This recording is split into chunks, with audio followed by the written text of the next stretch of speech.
No, I don't have a Mountain Dew. Go get because you taste us for the show. All right, ladies and gentlemen, welcome to the show. See you in 5 minutes.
Well.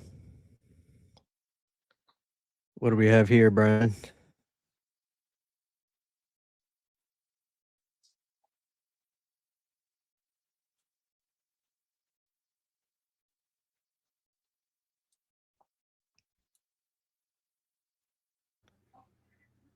Hell yeah. They literally made that movie with that guy looking like that. Brandon, do you think you would have made a better Pinhead? I think so. I would have just had Just- like one pin. You know? Where would the pin be? Between your eyes or at the very, very top? I think it'd be like two spaces chin? to like my right eyebrow would be a really good spot for it. Can you give us your opening line? Like when you first show up on screen, you said. I would say, oh, that's a good question. What would I say? I would say something like, I don't know. You know what I mean? Somehow I do know what you mean. All right, let me get this off of here. This is a lot more difficult to do without a mouse. All right. Thank you so much, Saturn Video, for the $5 super chat. You summoned him, brother. You summoned. Welcome everybody to the show. Planet Dirty Live. Paul with a $5 super chat. Thanks so much for watching Wasabi right now, actually from Chris's recommendation. Dude, thank you. Some real martial arts. Oh, Brandon, hold on. Brandon wants to introduce the newest Tobatto. Oh, shit. He's gone, y'all. What just happened? Where did he go? What just happened? I hope he's okay. We'll keep going and we'll wait for Brandon to come back. Thank you so much, Paul, saying he watched Wasabi. I hope you enjoyed it, dude. Absolutely fantastic. Just oh my god, absolutely fantastic martial arts film. So I'm glad you checked it out. He'll be back, I'm sure. Hey, I'm still here. I feel like people sleep. PP Dangler, what's up? Thank you for being a channel member. And then Mr. Horror Nerd became a YouTube member. Thank you guys for being YouTube members. I appreciate it. Alice Cooper Tattoo. Great seeing you guys tonight. Thank you so much. I appreciate it. Let me give you guys super chat clips for the super chats we got. Guys, we got a lot on the agenda tonight. I feel like people sleep. Then we'll do a special one. George P. Wilbur is well, actually no, Dick Warlock's my favorite Myers, but it's Sweet George Wilbur, Jizz P. Will, what I say? Brandon, what happened? I dropped the headphones on my computer and somehow it X'd out of the worst possible situation. Can we see the baby? She's back to her mom real quick, and then she'll be back in like 1 second. That's fine. Well, can you tell us the child's name and how everything went with the pregnancy and all, and how, just her name is Juniper. Up. Her name is Juniper. Juniper. Three Ray. girls, dude. How about that? Three girls. Yep, girl you dad. gotta have a son. Yeah, maybe. We'll see about number 4 or 5 down the road. But yeah, girl dad. Hashtag girl dad. It was good. It was pretty smooth. It was a really rough pregnancy. But thank God the finish line's here and over with, and she's here. Yeah. Shanna's got to be exhausted, man. Oh, for sure. You got her like a damn factory over there. I know. I tell you this, though. Juniper has been very she's freaking out right now because she wants milk. But I don't know if you guys can hear that in the other room.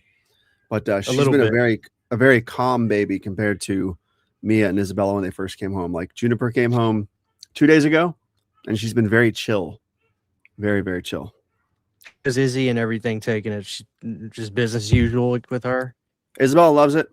Mia's taking it kind of hard. She's sort of jealous is the wrong word, but you can tell she's taking it hard because she doesn't understand why mommy doesn't give her all the attention, and she's sort of, right. She's still the baby, but she's not the baby now. So it's kind of it's rough. Shanna's the MVP, man. She's just juggling all. I mean, you definitely had a hand in it. But, yeah, a little bit. I tried. She's got to hate you at this point. Probably. Yeah.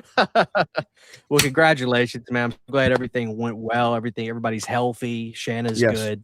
Oh yeah. So congratulations. Appreciate it. I'll show I her off when really she comes thought back this in. was.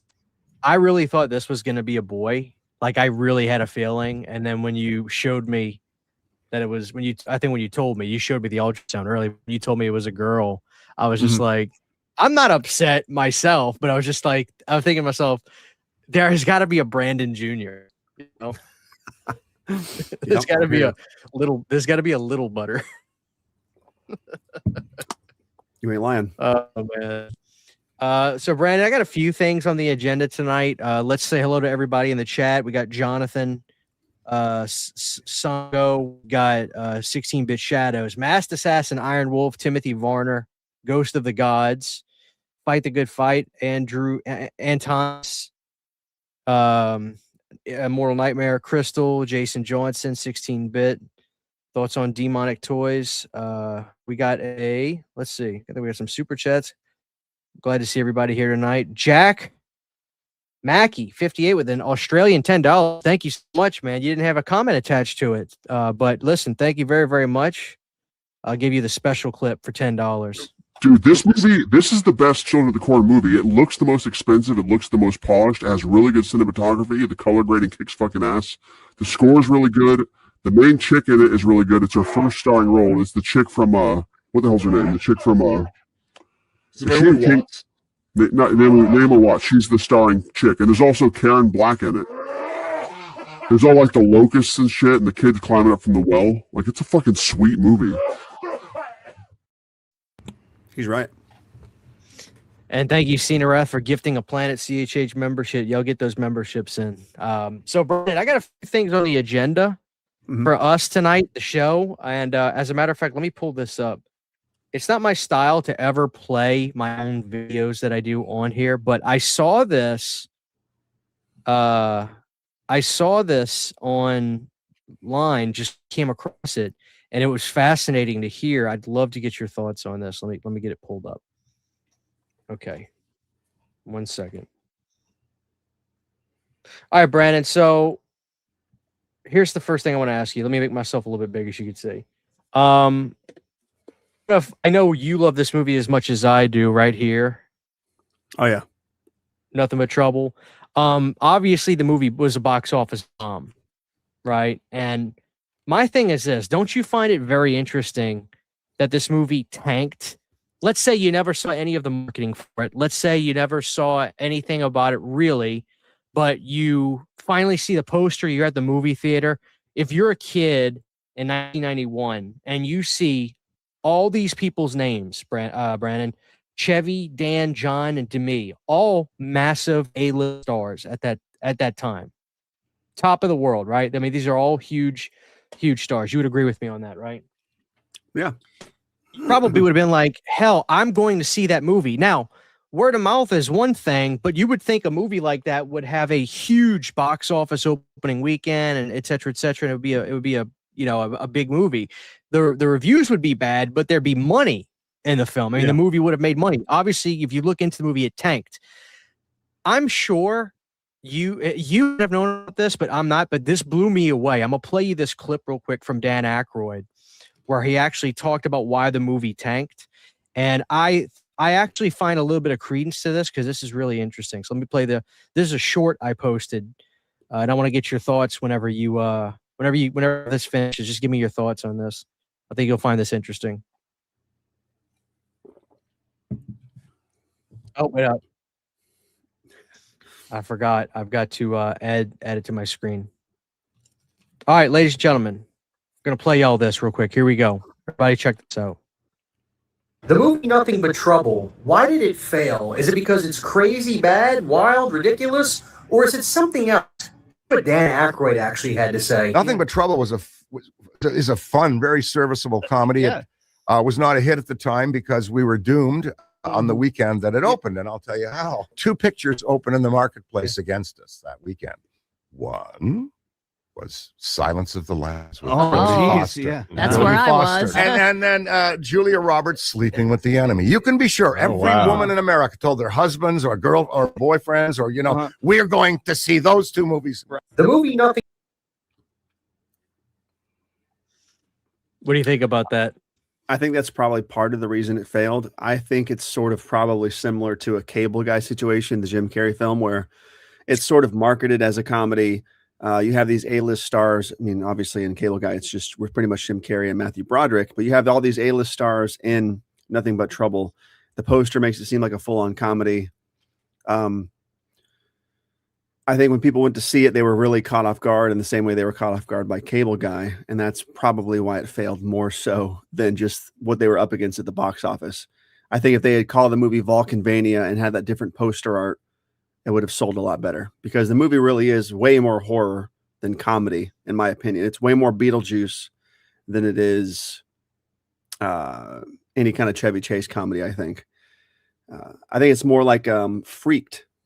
It has the same kind of spirit as that movie Freaked. Way like more a than Blitzkrieg, MTV, Dangerous. Like, yeah, it's a comparison. I've never thought about comparing Nothing But Trouble to Freaked. But I actually think that's an app. Yeah.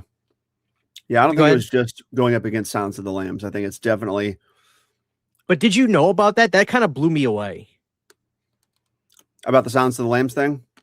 Like, I didn't realize, well, because when you think about Nothing But Trouble, like I said, 4 A-list celebrities, you would have thought it would have at least gotten really close to breaking its budget, because it was a very expensive movie.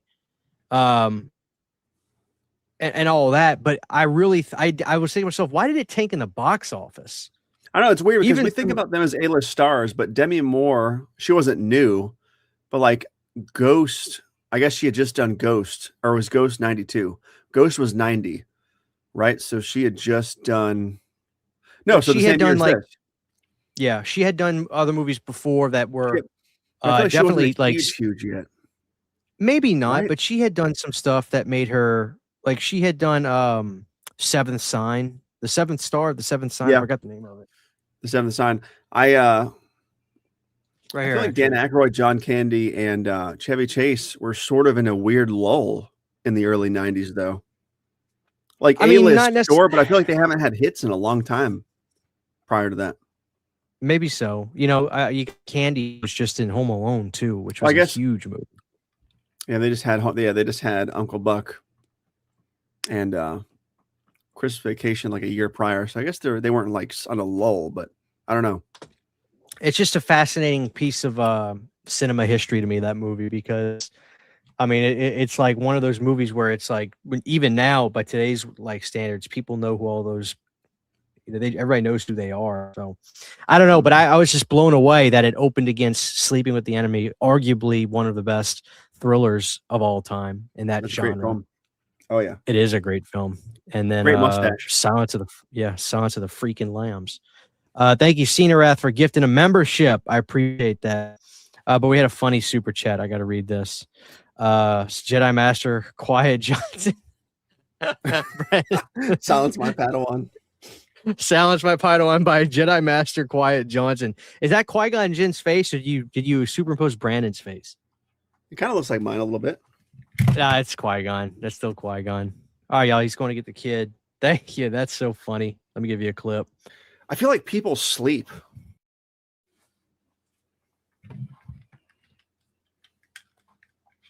All right, Brandon, we got the kid. We've got the kiddo. I know we've already kind of seen her a little bit, but here she is in all her.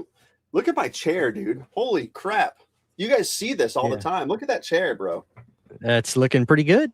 Look at it. You gotta earn those leather rips, dude. You have to earn that. This is a fire hazard. I need a new chair. Holy shit, dude. You try. Quiet Johnson. Anyway. That's baby Juniper right there. God. Beautiful. Right there. She's a tiny squeak. There's a better face shot right there. She's grumpy. She's raising out. I'm gonna laugh, Brandon. Like, imagine 5 years from now showing her this. Oh yeah, she's gonna be so angry. There she is. Yay. Oh my goodness. She is knocked out. Yeah, she's out. Beautiful. Absolutely beautiful, man. Yeah, real quick. Show her off one more time. So she's 7 pounds, 13 ounces. So she was the smallest of the three.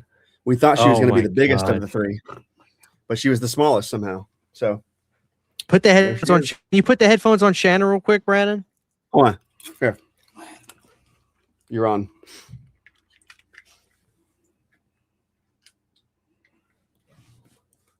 Shannon, you can hear me? Shannon, Yeah. I was telling Brandon earlier, you've got to be fed up with this man. He has put you through hell. I'm sure you are exhausted. I'm sure you're worn out. But he put you through hell the last couple of years. Yeah. But the C-section's the worst part. Oh God, I didn't know about that. Yeah, but congratulations. We're so glad everything went well. You guys are healthy and everything's good. But Brandon needs to put his ass to work. Make him do everything around the house. Take a load off. He's going to work. Tomorrow he's working sun up, sun down. Yeah. I have no idea what's being said. All right, Shanna. Oh yeah, true. All righty. Thank you. All right, Brandon. So here's the first thing I want to say. Now, for the audience, I want to tell you guys this. I'm not going to get into spoilers, but I have to say this. Brandon, yeah. I want to mention The Mummy. I want to mention The Mummy to you. Okay. The Lee Cronin Mummy film. Mm-hmm. I'm going to ask you a question and give me a yes or a no, and then elaborate upon your yes or a no. Did you like Evil Dead Rise, number 1? Yes. Second question. If you went to see a movie called The Mummy and it was essentially just a kid possession film that had the same kind of tone and feel of Evil Dead Rise, suspiciously close to that tone and feel, would you be happy or would that annoy the ever-loving shit out of you? I wouldn't be annoyed because the trailers really make it seem like that kind of film anyway. So I think unless you didn't see the trailers, hold on. But regardless of that, fair enough. People know I don't watch trailers. People know I don't. But my thing is this: I even if I saw the trailers, I would have been annoyed by that. But knowing that's what it is, now I'm telling you right now that's what it is. I got to be honest with you, Brent. I'm assuming your answer is still the same. You don't care. Yeah, it wouldn't bother you. No, not really. This is where I'm gonna push back on this. I saw again. If I hadn't seen the trailers, maybe, because then I would be expecting like an actual mummy film. You know what I mean? Okay, fair enough. But Brandon, I got to ask you this though, and it's for the audience. Give me a yes or a no to this if you think I'm off, or if you think I'm being a little too hard on this. Everybody in the chat, give me a yes or a no in the chat. I'm going to look at you. I kind of find this a little bit a prostitution of these classic characters. I'm going to be honest with you. You don't get bigger than the classic monsters. You agree with that? I mean, you don't get bigger than Mummy, Dracula, Frankenstein, the Wolfman. You got movies that are getting made called Wolfman where there's not even hair on him, Brandon. Mm-hmm. He turns into... I would make a joke about somebody that looks really, really, really sick. I'm not going to do that. But that's the only thing I can really think of to describe what happens to the Wolfman in the 2024 one, 2025 or whatever. You got a movie called The Mummy that is essentially an Evil Dead film. It's a possession movie, Brandon. There's no time spent. Again, I'm not going to spoil the movie for people, but there's no time spent really that much in Egypt. It's a little bit, but we're not learning about this great mythology. Nothing about King Tut, like nothing. No classic mummy coming out of the tomb, rising up, escaping. I feel like it's a bit of prostitution of these characters' names, Brandon. I really do, and I'm gonna tell you why. I think it is because I understand you have to reinvent stuff. You can't do the same thing over and over again, but I think when you look at examples that can do this fairly well, in my opinion, Nosferatu was brilliant. A brilliant time period movie and told the story to a new audience. gave visuals that improved the old films, gave us new visuals, had a certain feel that was palpable. Then you got movies like The Invisible Man, which really took it in a different direction, but they made an Invisible Man film. They showed respect to that character and the dangers of a character like that. Okay? But you got movies like Wolfman and Lee, This is a Mummy. They should have been called different films. And from what I understand, this movie had a different name. Somebody in the chat said on my video or on my review, they said, Christian, it was called The Resurrected or something to that effect. That seems like it makes more sense. I find what they're doing by taking these titles, and I'm not going to blame Lee Cronin on this, but I'm going to blame Blumhouse and who's in charge of Blumhouse, Jason. I find it to be prostitution, Brandon, and nothing against prostitutes. But my point is this. They're taking the name, the goodwill that names like this have, Brandon. I mean, The Mummy, for God's sakes. The Mummy. And they're making a child possession film. I got a problem with that. I got a really big problem with that. Maybe I'm off base here, but I don't feel like I am. I feel like I have a right to be annoyed by taking the titles of these great characters and then not making movies about them. I find it wrong. I find it disrespectful, frankly. And I find it they're taking the goodwill of some of the greatest horror villains of all time. And instead of making great films about it, my example was this. I don't like bringing up Brendan Fraser's The Mummy in this sense, because that's a different genre, kind of, right? I mean, it's an adventure horror movie, but here's the point, Brandon. The original Mummy, Curse of the Mummy's Tomb, I mean, those great Hammer films, they're beautiful films, right? The Mummy that Brendan Fraser did was modernizing the film and giving it to an audience of everyone. And making this movie that it doesn't matter what age you are, you're going to be excited, you're going to be blown away, you're going to laugh, you're going to cry, and you're going to be like, holy crap, look at these tombs. Like, it was one of the most gorgeous films I've ever watched at that time when I was a kid. I remember being blown away by Brandon. What? It was a mummy film, and it was scary when it needed to be scary, right? Yeah. It was still a Mustang. This is the expression I used. The original Mummy is a classic 70s, early 80s Mustang. The new Mustang, the Brendan Fraser movie is like a 99 2000 Mustang, sleeper body style, but it's got that engine. It's got them. This was like a Tesla. Why? Like, it was like going from a Mustang to a Tesla. I don't know, Brandon. I think you might end up agreeing with me if you see the film, because honestly, I just find it wrong. I just feel like they're taking the goodwill of the greatest characters ever and then using that butts in the seats. And I don't think that's cool. That's what I think. Did you think the 2017 Tom Cruise vessel was taking the goodwill as well, or you think that was a better It's funny you say that. I'm looking back on that now. I'm actually going to revisit it, to be honest with you, because I love that movie, dude. I didn't love it when I saw it, but I watching this movie, and here's the thing. I actually don't think that Lee Cronin's The Mummy is a bad film. I credit the performances. I think he made the film look really good. This is not a spoiler, and I have a feeling you really don't give a shit about this movie anyway, but I'm not going to spoil for the audience. But he actually did something interesting in this film. The house that the family lives in, Brandon, it purposefully is completely saturated in browns and golds. It looks like a tomb. The house is designed to make you feel like you're in a tomb. It's actually brilliant. And I've watched a few reviews on this. Nobody's brought this up except me. So I'm going to pat myself back for that. But the house is completely covered in browns with the floors, and all the light bulbs from lamps and stuff, Brandon, they have that vintage incandescent gold glow to them. So the film is gold and brown the whole way through. And I actually think that's clearly a purposeful decision that he did to give it that Egyptian, feel. So I like that about that, but it's a possession film. It's a kid possession film.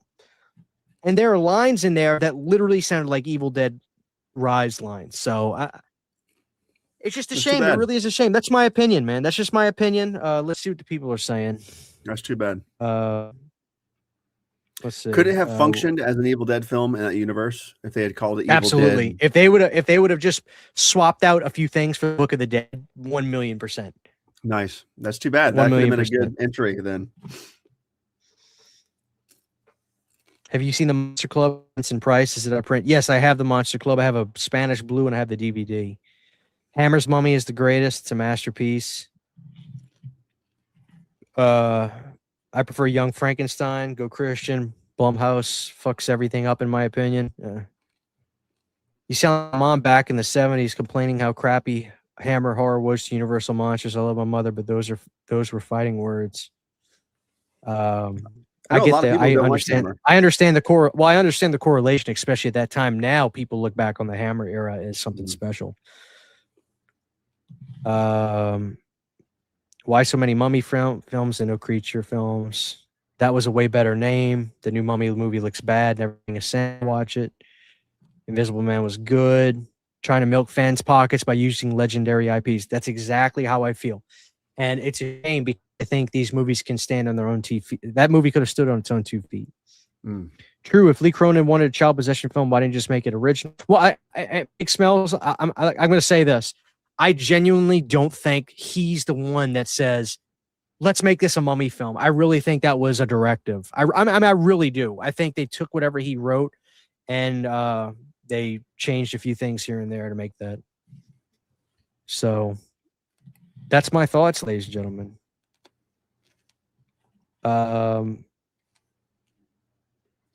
Anyway. Oh, Wolf. I didn't bring up that movie too. You talking about the 94 film? I never put that one up either, so I'm not saying I'm a big fan of that. That's a good movie.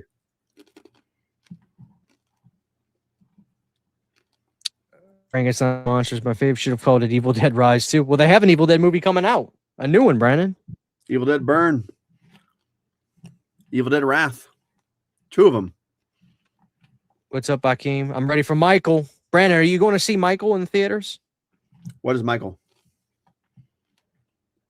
Oh shit, he already saw it? Brandon. Yeah, the Michael Jackson one's going to kick ass. So I keep forgetting it's called Michael.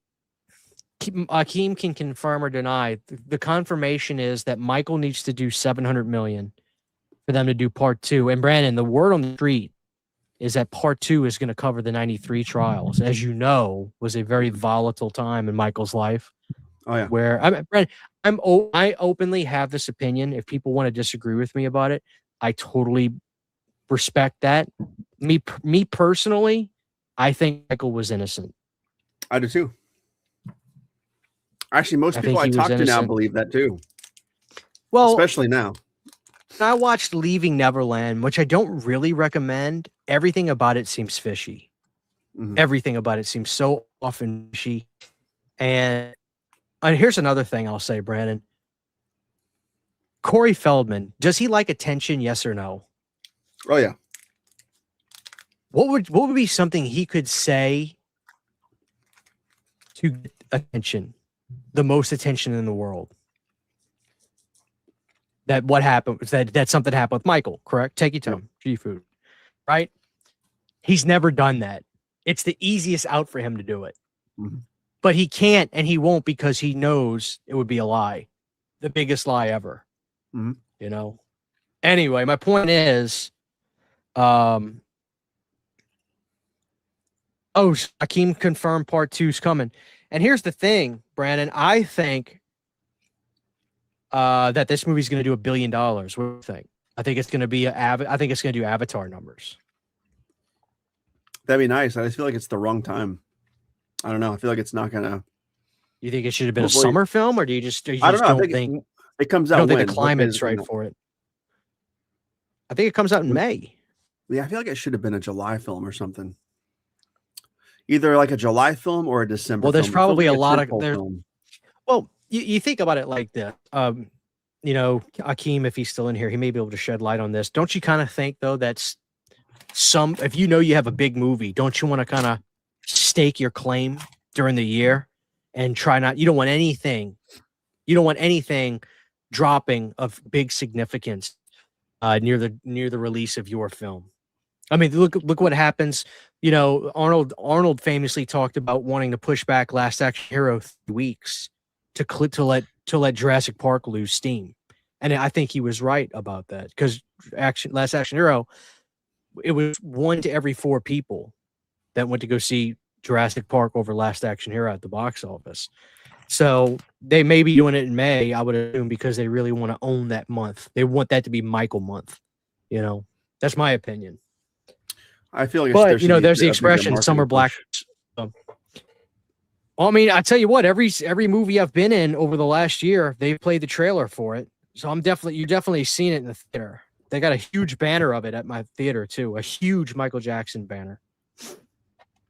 Yeah, I'm excited. The new Mummy looks really good. The new Mummy looks really bad. I'm going to see it, and hope you guys are having a good. So I'm going to see it, and I hope you guys are having a good weekend so far. Thank you, Ethan. God bless you for the $5 super chat. I appreciate that. I feel like people sleep. Brandon, I want to answer this real quick. The powers that be. I mean, we could use the term Illuminati or not. They took Michael out. Yeah, we know who they are. But yes, whoever your they is, for sure. I'm interested. You know, take a second. Allegedly, just say that. Make sure you say that. But allegedly, who do you think it is? I think it's the Illuminati. I don't think it's called the Illuminati, but I think everybody here knows who the Illuminati is at this point. Who they really are. Now, who they really are. I think we've all been seeing, you know, what's been going on. You know, I think it's easy. I think if you can't piece it together now, you're just not paying attention. That's what I think. I agree. Especially you go back and listen to some of his songs now, and you're like, oh man, you know what I mean? Don't you really know that they don't really care about us? Yeah, I mean, look at who his handlers were and his, you know, his lawyers and his the execs in charge of the record companies, all that stuff. The problem with Michael is he was too nice and it was easy to take advantage of him. As you know, my grandmother did music with him in the 70s. So I'm like, yeah, Akeem's grandmother was a Pointer Sister, Brandon. How about that? Mm-hmm. Now I got the damn song stuck in my head instantly. From Beverly Hills Cop. As soon as you say Pointer Sisters, you don't want them. I get it immediately. I'm sorry. As soon as you say Pointer Sisters, they don't really. Aaliyah, John Lennon, Michael, and Prince. What a coincidence. Brandon, let me tell you something about Aaliyah. R. Kelly ruined that poor woman's life. Have you ever watched the interview with them? I think it's on BET. They wear matching Mickey Mouse outfits from like 1994. Sure. Brandon, I'm not sure. You need to pull that up later on. It is absolutely disturbing. It's Aaliyah, and she's either 15, 16, 17. She's a minor, and she was just putting out her record, Age Ain't Nothing But a Number. Pretty disturbing now, looking back at that. And it's produced by R. Kelly. They talk about this on Surviving R. Kelly. And if you watch this interview where it's the two of them sitting on a couch doing a TV show, it is disturbing. The way she talks, the way R. Kelly looks at her, and they have the same denim Mickey Mouse outfits on. Dude, it was he had the woman brainwashed. No, I'm sorry. I missed your super chat. Let me make sure I don't miss it. Let me go back. I'm so sorry. Congrats, Butterman, on the new Butterball. We love you. Thank you so much, Big K Movies Games. I'm sorry. I don't have my mouse with me, so it's hard to navigate on here. I apologize. Thank you so much, Big K. You know, I always appreciate your donations, man. You're very kind. And by the way, Brandon, we have over 200 people here tonight, so let's get them to drop a like. Saw Akira yesterday and going to see again this afternoon for its re-release. And I think Michael was innocent. The more I find out about him, none of the allegations make a bit of sense. No, of course not. I think a lot of people are starting to say that, Brandon. I mean, you know, there's a big misconception, in my opinion, about a lot of the stuff. I don't want to get into too much detail just because I don't want terms of service to take what I'm saying, just really vulgar stuff. But I will say this, Brandon, there is one of the things that that really turned people off, in my opinion, was that Michael settled some of these cases outside of court. Now, Brandon, you probably can understand this just as much as I do. Even if you put Michael in that courtroom, let me go shut the door. The dogs are barking their ass off.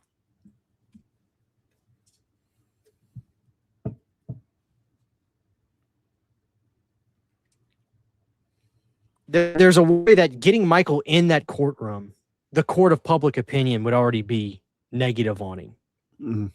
You know, and so I think that was one of the reasons they wanted to settle. But anyway, I don't want to spend too much time on that. Thank you so much, Savoy, for the $9.99. You guys are awesome. I'm gonna go fucking buck wild for Easter this year. Anyway, guys, we're not gonna do a super long show tonight, but I want to talk to everybody and see what you guys have to say. So let's get some comments. Let's get some questions going. If you guys have a question you want to ask us about film, what we have planned for Planet Dirty the rest of the year. If you want to, Brandon, do you have anything you want to mention? Is anything on your mind right now or not really? Have you tried this? Pepsi Zero Sugar, Wild Cherry and Cream. I have not tried that. I love it. Very, very good. The cherry Coke float is disgusting. I disagree. I like it a lot. I think in my opinion, the aftertaste of that one is better than most of the other random ones. Because to me, the aftertaste is the most important part. After you take that sip and you breathe and exhale that flavor, all of them, they can have good initial swigs, but when you get that aftertaste, it kills it. But I like it. Is that Crimson Sour Cherry Fanta? Is it actually sour, or are they just full of bull? It's sour. It's weird. I got to stop buying 12 packs of these sodas because they're so risky to buy 12 You gotta get the packs. bottle. You have to get the bottle.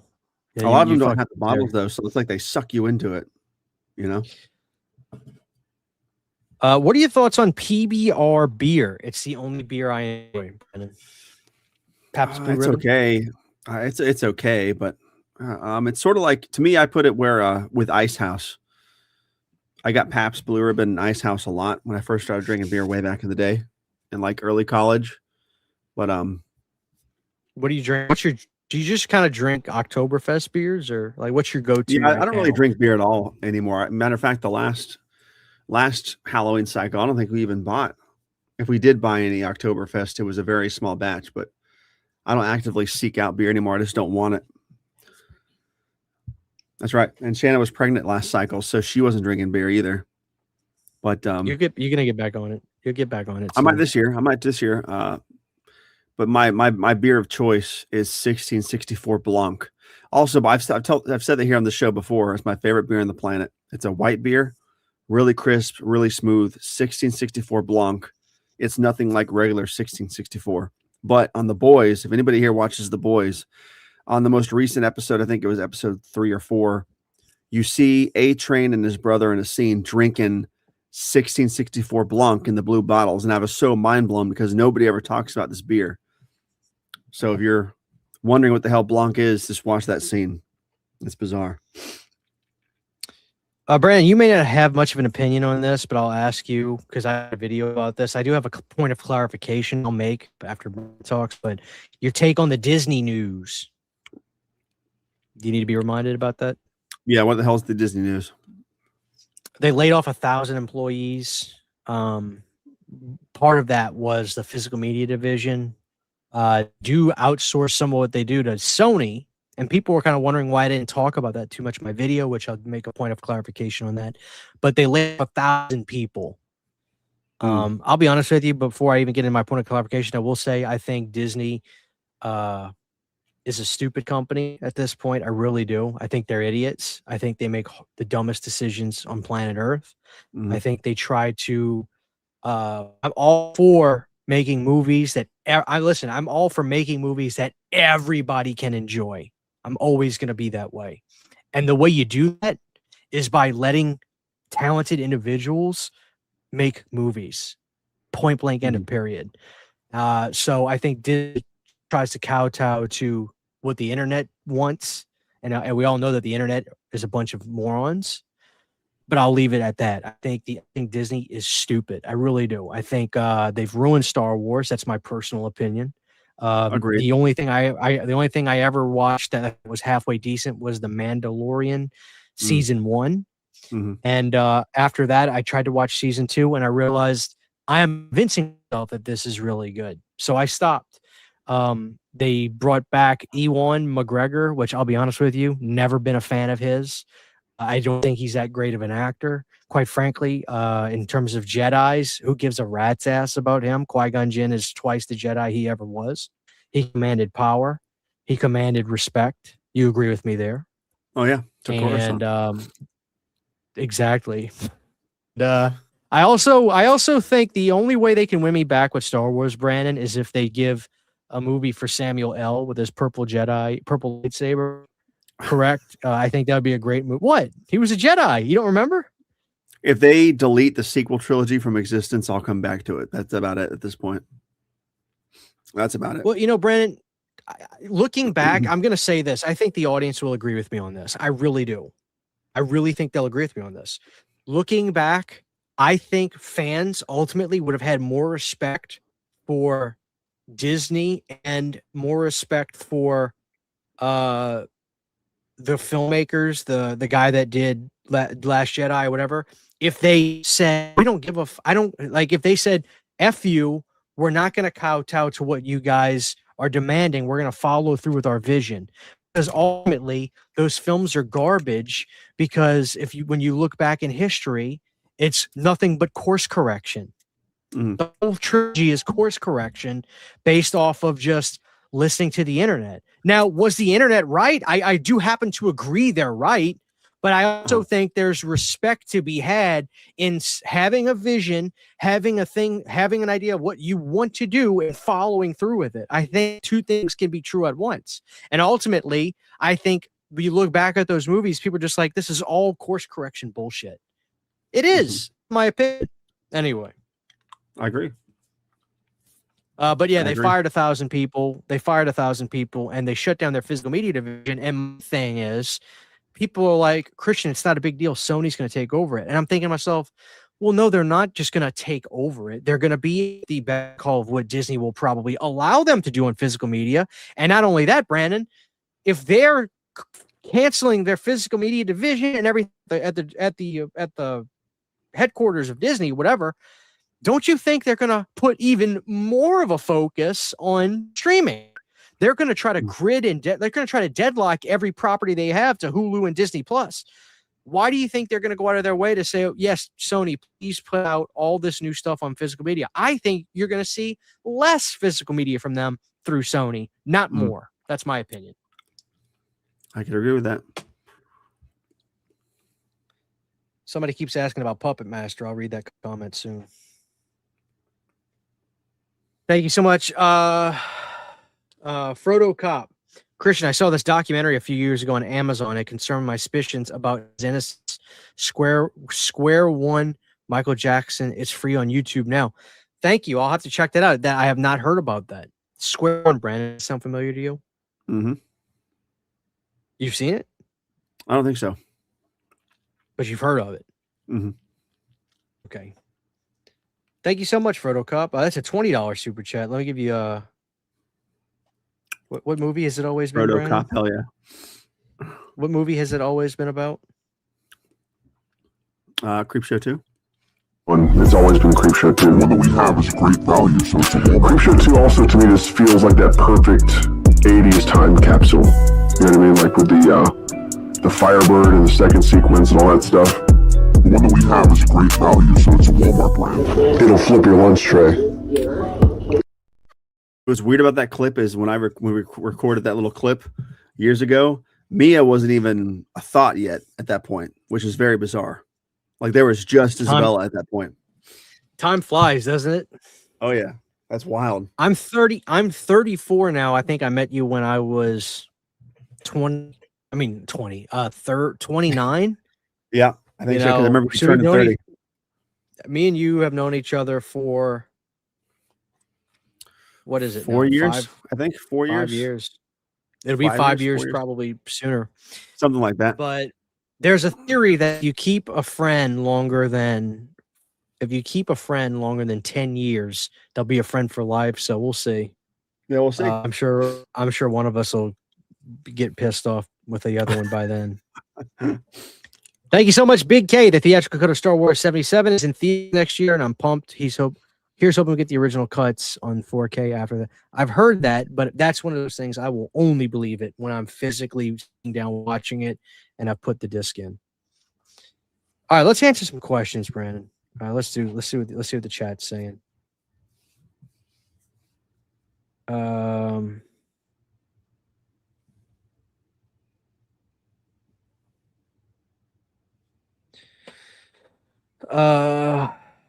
CHH, did you guys see that David Harbour was cast as Sam Trotman in the new John Rambo prequel?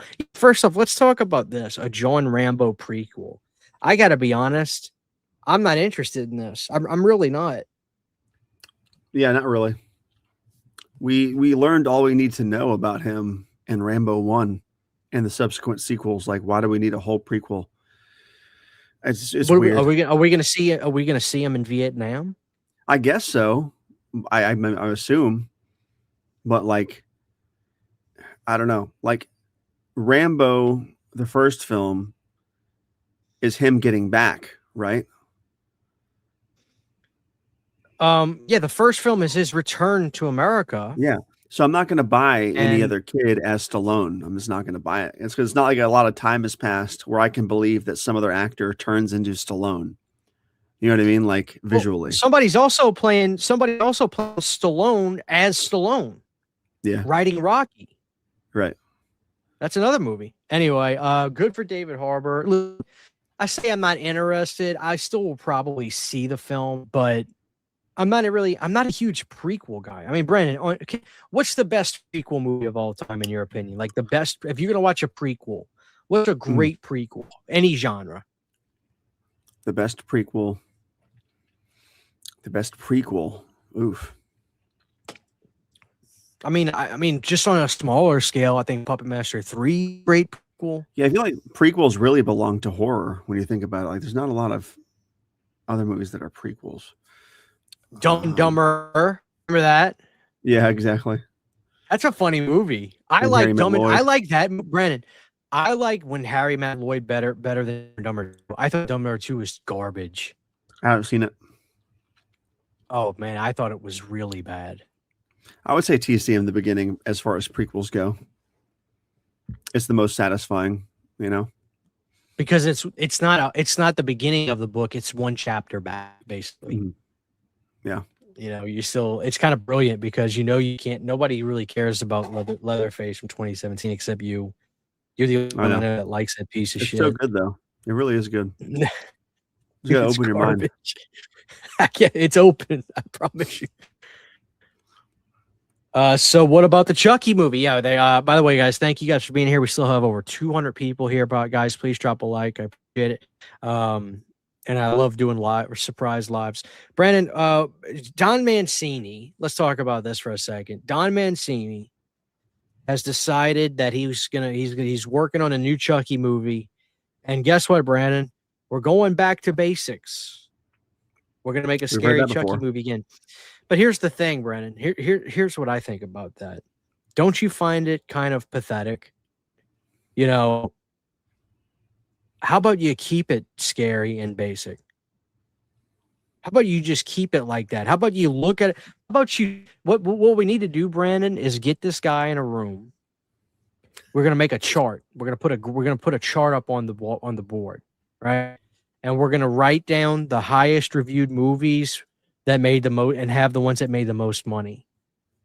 And we're gonna say, hey, son, okay, you're Italian. You should understand what the point of making these movies is. Mm-hmm. Right? Make that green, correct? How about you get your head out of your ass and we just make scary Child's Play films. Funny, scary Child's Play films. Yeah. And the thing is, Brandon, I don't know about you. I think Curse of Chucky is good. It is good. It's really good. because he did go back to basics, but he squeezed in 2 sequels at the last 15 minutes of the movie. Like, you know what I mean? Like, he squeezed in 2 sequels because what we should have seen, Brandon, was Curse of Chucky 2 reveal that the doll has makeup on. Mm-hmm. And then in Curse of Chucky 3, Tiffany should have showed up. Yeah. He said, we're going to roll it all into one. We're going to make it we're going to do a shampoo and conditioner. You know, we're going to bundle it. We're going to bundle it together. First of all, my thing, Brandon. No, go ahead. Go ahead. I'll say my piece. I don't believe Don Mancini when he says it's going to be theatrical, because I'm pretty sure he said that, right? I don't believe they're going to give him a theatrical film. I don't think they're going to do it. I think they'll give him a straight to DVD or streaming film. I do not believe it's going to be theatrical. I will believe it when I see it. And my other question is it going to be a straight reboot again? Is it going to be a prequel, a midquel, a sequel? Because Curse, Cult were straight to video films, and the TV show was the TV show. So is this going to be a sequel released theatrically? So it's just there's this confusing non-theatrical gap of content to go back and watch? Or is it going to be a reboot, or is it going to be a fucking legacy sequel to the first film? That's my question. But no, I don't believe some studio is going to give Don Mancini the keys to a theatrical property. I don't think it's going to happen. There's no way. I'll believe it when I see it. I don't care what they say. I'll believe that when I see it. So here's the thing, and I'll get the chat's opinion on this in a second. I'm actually going to disagree with you on the theatrical aspect. And I'll tell you why I disagree. I think Universal, which I'm assuming is the real ownership of whatever Don does, Universal seems to be involved with that, right? Like, because the original film, MGM, you know, Universal, blah, blah. I think there's still a lot of money in Chucky, and they know that. I think Universal knows that. I think, Brandon, if the studio puts the reins on Don Mancini, and they say, no, like because you know what Don's going to do is he's going to make the first script that he makes. It's going to be creepy, and it's going to be a haunted house film like Curse was, and it's going to have, but all of a sudden, by chapter whatever of this movie, 17 Chuckies are going to pop out. Fiona's going to show back up. Old Chucky's going to show up, President Chucky, all this crap. And then the studio is going to say, no. We're going to do this. We want to make a greatest hits. And I'll be honest with you, Brandon, I actually think the right thing to do here is to make a greatest hits, Chucky. I think you take the first 4 movies and you make a great hits movie of that. Honestly, and I know you're not a big fan of this film. I think you're okay with it, but I think you do Friday 09 for Chucky. You take the best elements out of some of those first movies, put those together, and make a greatest hits of the golden era. The problem is, I really don't think Don. Here's the thing nobody really talks about, Brandon.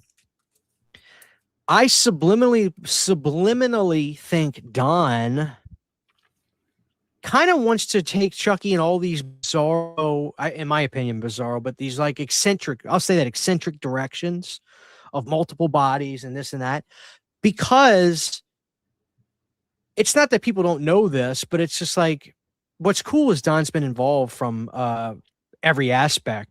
And, you know, but you heard about do you know about what the original Chucky was? It was called Blood Dolls. It was nothing like what came. And I almost wonder, Brandon, if subliminally maybe Don likes to go in these different directions, likes to add different things to really feel that ownership back. I could be off on that, but naturally, that's where if I was in that position, I feel like I could get there mentally of like, well, I'm gonna take it in this direction. I want to have I want to feel that ownership of sort of stuff. But the one thing I'm gonna give credit to Don though, Brandon, I'm gonna give credit to Don. Don really is the flag bearer, and he's never turned away from Chucky or felt like he should get away from it because he needs to do something else or whatever. I think it's cool that he loves it and wants to continue. Whether I love everything he does or not, though, and whether I love it or not, I respect that Don wants to keep Chucky alive, because if he is out of the picture, Brandon, you know for a fact we're not going to get anything Chucky related. And I figure, what the hell not? Chucky is still so popular, always has been, and we'll see. But that doesn't mean that doesn't also mean I love everything he does. But I do want to give him his flowers, because he really is the driving force behind Chucky, and I think that's cool. So, man, I think looking back, Curse of Chucky should have been a theater movie. I really think it would have done great at the theater. I think that they screwed up. They probably went back and forth on that. I remember the day that movie came out on Blu-ray, Brandon. That was the first time I consciously said, okay, what's the date this movie comes out? Because usually I would just, back then, you just kind of randomly go to Walmart and all of a sudden, oh shit, there's Nightmare on Elm Street, the remake on DVD. Let's get it. But like you never, but like that movie, I remember Googling it, like, what day does this movie release on Blu-ray? And I went to Walmart that day to buy it. It was so exciting. Yeah, I got it from Walmart the day too. I remember one of the reviews from, I forgot what critic it was. One of the big critics at the time said something like, one of the film's biggest flaws is the fact that the studio didn't believe in it enough to give it a theatrical release. And that's true. But here's the thing, Brandon. But here's the thing. At that time, 2013, horror was really going in a different direction at that time. What happened at that point? Like, we just got out of remake era, right? I mean, we really did. And then we were going into the possession era. The 2010s, Brandon, of course, there was some variety, but the Conjuring, or not possession, but ghost and shit like that. Possession, ghost stuff, Conjuring was kicking up. I can kind of see the studios saying, I don't know. I don't know if this is right for the theaters. But, the Chucky fan base is fierce, especially now. I remember the good old days, Brandon. Remember the idea of owning a Chucky doll back in 2012, seemed like the most impossible thing on planet Earth. Oh, yeah. I remember you would go online and there was like this place in Japan that made Chucky dolls, and only 7 people on the planet had them. And then Spencer's had their cheap ass ones. I remember thinking that was the coolest thing in the world at the time. I had that, and anyway. So Brandon, did you watch the Chucky series? Because you might be surprised on my end. No. Can I tell you let me tell you something, Brandon. I thought season 1 was okay. I hated season 2. But, Brandon, season 3 is like being on heroin, meth, and cocaine. And I liked season 3 because literally it was like, what the F is about to happen? You had no idea where we're going. I thought season 3 was good, but it was definitely a burning candle at both ends type of season, if that makes sense. So I almost was like, man, where do we go from here? So, I was pretty against the TV show at the time when I heard about it, because don't you think it's just like, Jesus Christ, man, TV? But guess what, Brandon? Guess what's coming to TV? Texas Chainsaw Massacre. So stupid. But something tells me that you actually have an idea for this show. I think it's going to be trash. I would make a great TV show of Leatherface, but it's going to be trash. Well, explain it. Friday the 13th is going to be trash. It's all going to be trash, man. It's all going to be trash. But here's the thing. Here's the thing about Friday. Do you not agree that the initial stuff we've seen has looked very authentic to early 80s, late 70s New Jersey? Well, actually, no, really before that, because this is a prequel show. I think what I've seen from Crystal Lake, seeing Jersey, seeing the diner, seeing Crazy Ralph, the cop cars, I thought it looked really promising. And this is somebody that was saying what you're saying. I don't know about this. Here's the thing, Brandon. I am extremely hesitant to see what A24 has done. And I wasn't positive on Texas Chainsaw, Brandon, when they announced it, because what's our reference point? We don't have one yet. How do you get excited for an A24 Texas Chainsaw Massacre show when we haven't seen what they've done with Crystal Lake yet? You know, I think it's foolish to just be excited, but I also don't think I don't think it's foolish on the other end, but I also don't think you can condemn it yet, because you have what's your reference point with A24 doing TV shows? Seriously, what's your reference point? We don't have one. Right? That's all I'm getting at. It's a wait and see game for me. Between the two, Crystal Lake and Texas Chainsaw, I think there's a lot more meat on the bone with, actually, you know, here's the thing, Brandon. Are you not interested a little bit in seeing, I got to ask this, are you not a little interested in how this family just goes from typical country town family to the town? Because, you know, we're a Texas Chainsaw, obviously. The town is becoming desolate. The people are moving away. This was kind of expressed in prequel, the beginning. Didn't that make sense to you? They refuse to leave. They're the last family. I mean, if that's the story that the direction of the TV show goes in, you know. Well, what do you think they would do? Is this going to be Texas Chainsaw 2? Are they going to hit the road? I feel like it's going to be. I feel like it's going to totally be an ensemble cast. Obviously, it's going to make us way too familiar, and make the characters way too likable because we're going to know them too much. It's not going to be frightening. They're going to humanize Leatherface too much. And I get the argument of, oh, he is just a human. That's all he is. He's not supernatural. I understand that, but if you show too much of him, he's not scary anymore. Then what's the fucking point? I just don't understand. I don't get it. I'm not a fan of it. Let me throw this at you. Let me say that one more thing about it is, if they were doing something crazy with it, like if they were doing something crazy where we were following Chop Top in Vietnam, a war-torn, psychologically damaged guy who's in Vietnam, he's wrapping up his duty there. He's coming back home because he is a war vet, right? That's the thing about Chop Top, he's a war vet. Yeah, and we follow his POV, going back to Texas, going back to the hometown, and follow him on the journey back.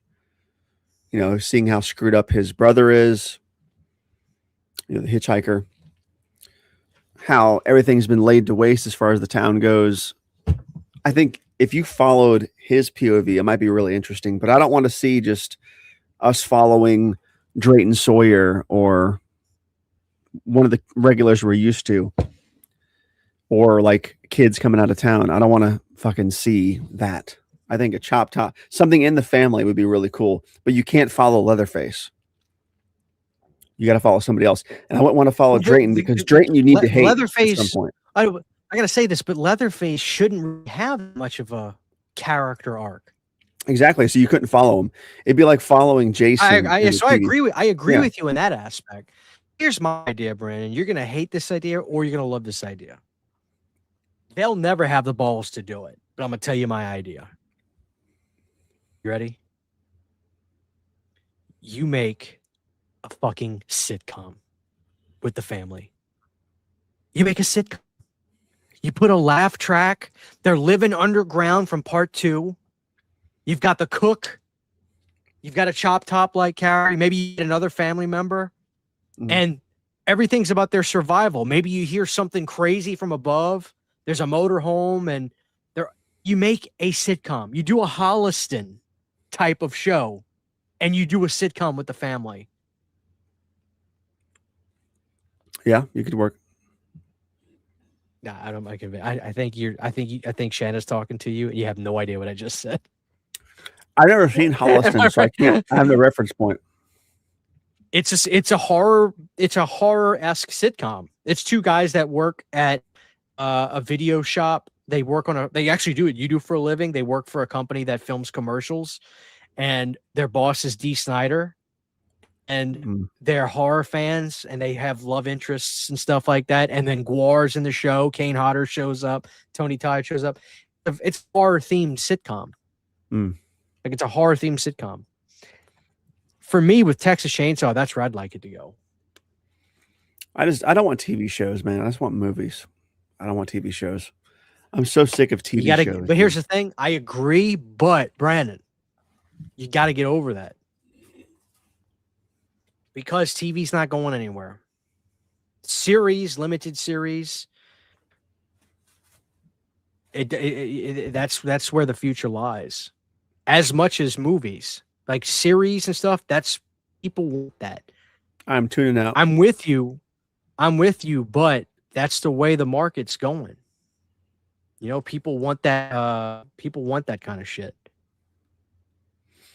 You know, some of the greatest stuff I've ever watched in my life has been TV shows. Maybe not with film properties that I understand, but listen, I just finished season 2 of The Sopranos, my first time. I'm 3 episodes into season. Well, I'm at the point in the show where the sister kills.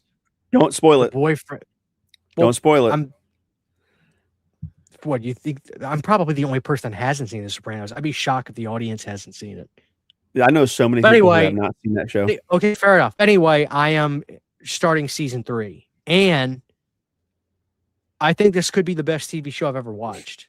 Tony, it is the best TV show of all time. Well, it's close with Breaking Bad. We'll see. Once I finish it, once we get out of here. The problem I have with The Sopranos is the ending has been shared on Instagram a bajillion times, so I know the ending.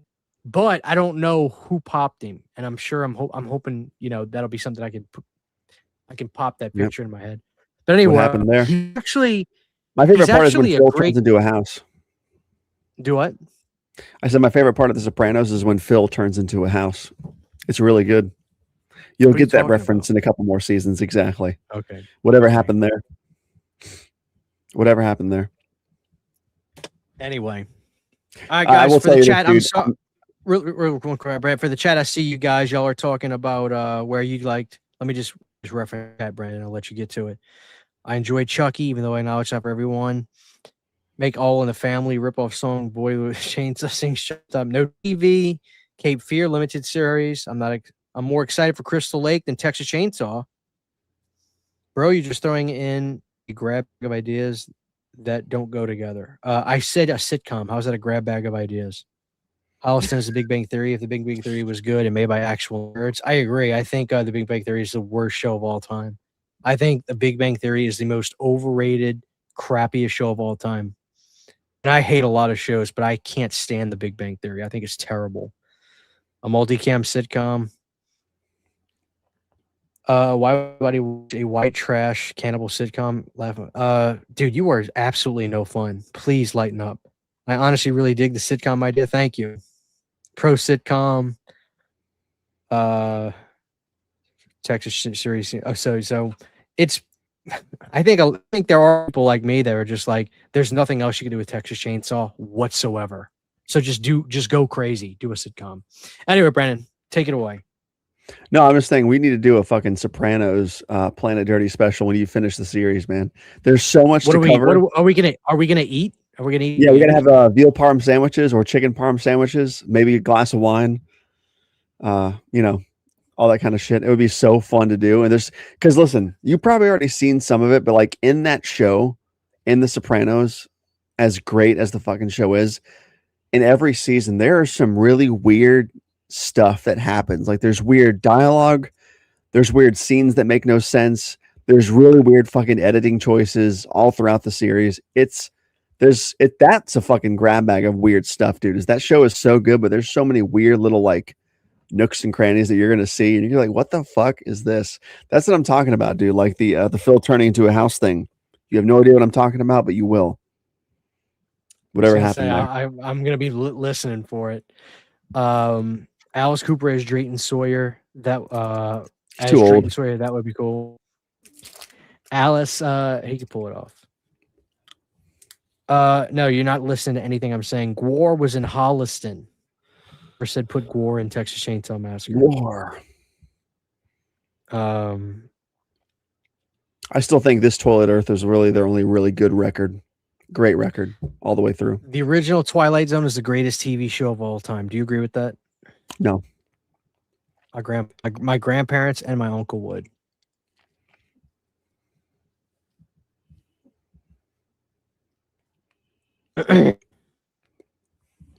Anyway, Sopranos is funnier than most comedies. It's so funny because they're, you know what's so funny to me, Brandon? They're all kind of fat, but like whenever one of them's a little bit fatter, like the guy named, it rhymes with Susie, that character. Yeah. You know what I'm talking about? He's like Sussy, a little, he's like a little heavier than everybody else. But Tony will go up to him, "Hey, what are you doing, you fat fuck? You big fat fucking, you tub of goo, you big whale." And I'm like, I'm thinking to myself as I'm watching it, I'm like, Tony, can you look in a mirror? Yeah. Like, you're kind of fat, dude. I'm so stoked, and this ain't a spoiler, and I'll shut up about it, but like I'm so stoked for you to get to the Steve Buscemi scenes later on. Yeah. Stop. Of all the ways to pronounce his name, you butchered it that bad. Buscemi is how it's pronounced. You said Buscemi. Yeah, it's a Sicilian name. You don't say shush. It's Buscemi technically. You said Buscemi. Yeah. I think you are on that. How did you say it beforehand like everybody else? I said Buscemi. I say Buscemi. I still say Buscemi, but Buscemi is how it's pronounced. I remember watching him. Yeah, I remember him. I remember watching a video of him actually pronouncing his name, and I remember it sounds weird. He just never felt like correcting anybody. Mm-hmm. Kind of like Ariana Grande is really supposed to be Ariana Grande, like Grande, like the drink, you know. Mm. So. Never had the makings of a varsity athlete. Yep, Captain Rhodes. He knows what's up. We're with the Vipers. Dude, there's so much shit. I can't wait for you to watch that show. I did end. So Brandon, I want to ask you about something. Have you ever seen this YouTube channel called Jubilee? No, I'm not sure. Maybe. It'll be like, and I'm not getting into politics at all. Is it about food? It'll be like Charlie Kirk did it, like one Christian Republican versus 20 liberal atheists or something like that. And then next time I have Jordan Peterson on, and then it'll be like gay Christian versus 20 conservative anti-gay Christians, and like they'll have them sit in the room, and then there'll be a timer, and then like they'll make a prompt like, I believe let me just think of something like being gay is not against God's will, or nothing in the Bible actually says being gay is a sin, like stuff like that. And then like there'll be a buzzer, and you got to run to the chair, and then you'll go back and forth. So anyway, I love that show. I watch it all the time. And it's so funny because after we watched some of The Sopranos today, and again, I'm not getting into politics. My point is that we were watching The Sopranos today, and then I pulled up YouTube after we took a break because I'm on the treadmill, and Sydney was going to work on Melt. So I was on the treadmill. Is my internet freezing? Is my internet freezing? Or is my video freezing? It looks fine to me. Okay, so I was on the treadmill, and I put on YouTube, and Jubilee popped up, and it was one mob boss versus 20 cops. And Brandon, it was fucking incredible. I forget the guy's name, but he looked like maybe very. He wasn't a mob boss, but they call him a mob boss. Okay, I'm sorry. He's everywhere. I'm probably, but yeah. So it was him versus 20 cops, and he was like, what do you want? Like in The Sopranos, they tap Tony's phones, and they got to listen. They try to listen. What do you call that stuff? That kind of wiretapping. What do you call? No. Not that's the legal term for that kind of stuff. What do you call that? Surveillance. But there was a prompt like police No, not even surveillance. What's the word I'm looking for? Like when they go undercover and try to, essentially the cops are trying to, they go out of their way, they legal stuff happen to try to capture or try to get the big dogs. But anyway, he was trying to talk about how cops actually create more crime with some of their policing techniques, with trying to they actually create crime with some of their techniques as opposed to not doing. Anyway, my point is, all I'm trying to say is it was fantastic, this debate with the Italian mob guy talking to the cops. It was fascinating. And it's so funny, all the comments are on the side of Lobster. So it was great. It's called Jubilee, is the name of the channel.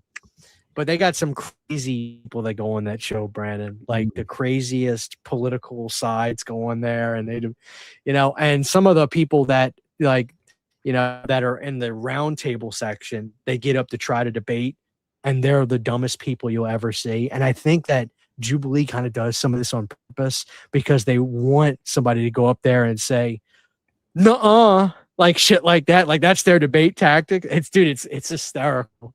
But it's actually I'm kind of addicted to Jubilee. I'm kind of addicted to it because it's not, I wouldn't call it trash TV, but man, they had some personalities on those shows. So, but the mob one was really good. I actually enjoyed it a lot. I'll check that out. Anyway.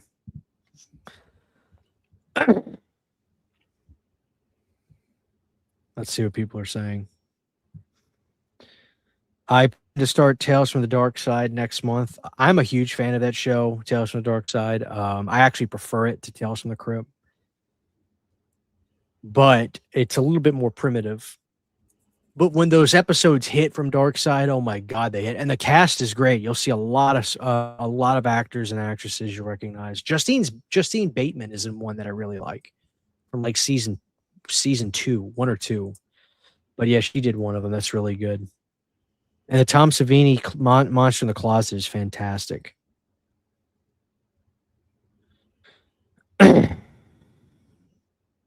Entrapment. Thank you. That's the word I was looking for. When police try to do entrapment, they actually create I was going to say that. more. Yeah. They try to create more crime. And he had some compelling arguments for that. I shouldn't say I think it's better than Tales from the Crypt. I just enjoy Tales from the Dark Side more. It's more my style. It's a little bit more darker edge and kind of more whimsical. Where Tales from the Crypt, I mean, I love Tales from the Crypt, don't get me wrong. If The Howling is truly being remade. Yeah, have you heard about that, Brandon? They're redoing The Howling. Oh, God. The fucking Howling's getting remade. Where do you dip like off the Howling with the Howling Reborn series? Well, I was literally asking you. You like the marsupials? I did like that one, that's part 4, I think, or is that part 3? 3. Part 4 was called. Is that Rebirth? No.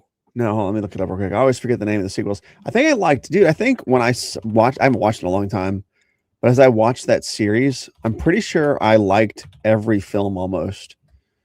I have an original one sheet of part 5. I have an original one sheet of part 6. That one has like a zoomed up image of like a wolf's eyes. What was that one called? So here's Howling 2, Howling 3 Echoes. No, marsupials. Oh, those are the books. Sorry. Yeah, the marsupial. Your Sister's a Werewolf is part 2, obviously. Marsupials is part 3. The original Nightmare is part 4. Rebirth is 5. That's the one that's 4 one that's actually really like the book, I think. Mm-hmm. Rebirth is 5, which has this kick. They all have really kick-ass posters back in the day. The Freaks is part 6. Yeah, the Freaks. I have a one, dude. So, dude, have you seen the Freaks? I like the Freaks. That's from 89, like all of them. I think. 91. And here's the thing, actually. I like all of them up to 6. I did not like New Moon Rising at all. Howling 7. And the Howling Reborn, I think I saw it, but it was terrible. Reborn, yeah, I think it was a slog. It was like a remake kind of or something. They kept pumping those movies out though, man. I'm pretty sure they were all straight to video after part 2. Yeah. Dude, have you seen this release? Let me find it.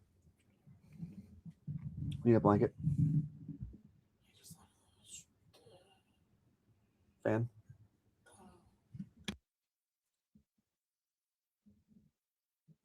This release right here, dude, of The Howling 2. I'll be right back. From Vinegar Syndrome. Yeah, go ahead. I'll show the audience this. This release of The Howling 2, guys, is my shit that Vinegar Syndrome did. They killed it. I think people shit on these films unjustly. I'm convinced that there are people that haven't seen some of the sequels, but just say they suck because the internet says that. But if you ask them about them, they'd be like, well, I don't remember it that much. And I'm like, oh, you haven't fucking seen it, you son of a bitch. Show that to me again. Oh, sorry. Oh, is it the media book? No, this is the 4K from Vinegar Syndrome. Oh, nice. I didn't buy that. But Brandon, how great, like, don't you agree that sometimes like the simple artwork from the 80s could be the best? Like that artwork. Isn't that I love it. Fucking great. It's so good. It's perfect. I feel like, and this is stupid to say, but I feel like maybe this is a conversation you've had, but we haven't. Howling 2 and Fright Night 2, I feel like are very similar in that sequel vibe. And I feel like they have similar cult fan bases. You know what yes. I mean? Like I kind of see what you're saying. There's a sexiness to both movies, right? And there's also this straight to video feel. Yeah. To them.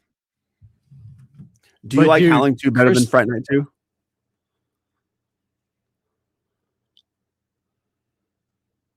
I'm a Fright Night 2 guy, but I know Howling 2 has a huge fucking fan base. I really do love Howling 2. I love Fright Night 2 as well. The problem with Fright Night 2 is every time I watch Fright Night, I say Fright Night 2 is awesome, but it's not better than Fright Night. No. Yeah. And the thing I love about Howling 2 is it's not even really a wolf movie. It's kind of like a monkey movie. Like the people that get possessed, they look more like gorillas and monkeys because they're still up on all four. You know, it's just a whacked out movie. But there's this hysterical moment in Howling 2 where you see Christopher Lee with like this cool get up on, and he's got these glasses on, and it's so funny because I remember when I screenshotted it and posted a picture of it on my YouTube channel, the whole comment section was like, that looks like Joe Biden. And it did. It looked like Joe Biden with the glasses on and everything. Come on, man. Oh, man. I disagree. He says, Versamilitude says, I don't need to see the Howling sequels. No, they're probably pretty bad. Even the original interview is great. The rest said, yeah, that's insane. I respect your opinion, but the Howling is the best werewolf film from that year. Not American Werewolf in London. It's the Howling. That's a fact. You can take that to the bank. Listen, look at this Ben Grimm right below him. Guy. When I watched the Leprechaun series from front to back, I had a similar experience when I watched the Howling series front to back. I was so surprised by how much I liked every entry except for like one or two of them. You should really watch the Howling series. All 9 of them. I agree. The Howling series is legendary.